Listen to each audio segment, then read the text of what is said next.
Nataka niwahakikishie wananchi, fanyeni kazi zenu mwe na amani kabisa.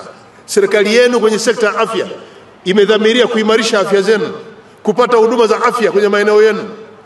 Mfanye shughuli zote, mwe na matumaini kwamba maeneo ya kutolea huduma yapo. Pamoja na vituo hivi, fedha iliyotengwa kwa ajili yenu inatosha kununua dawa za wananchi kwenye maeneo haya. Mganga mkuu wa wilaya huko hapa, tunaleta fedha nyingi hapa. Tuna MSD zaidi ya milioni 300. Lakini tuna basket fund, mfuko wa afya ule una zaidi ya milioni 3 vile vile.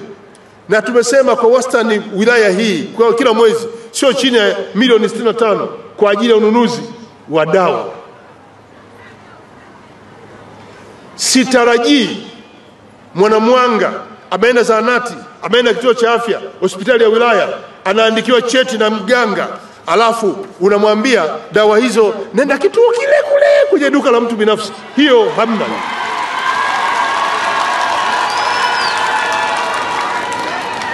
Milioni hizi 65 zitanunua dawa, zitakaa zahanati, vituo vya afya, na zinatosha. Hiyo ni kila mwezi, na tunaleta miezi mitatu. Milioni 180. Tunashindwaje kununua dawa zikakaa zahanati, vituo vya afya, zikatibu wananchi mpaka mwelekezo akanunue madawa maduka binafsi?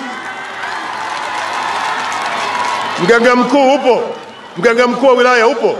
Hii kinachokisema kisimamie. Simamia dawa hizi zipatikane kwenye vituo vya afya.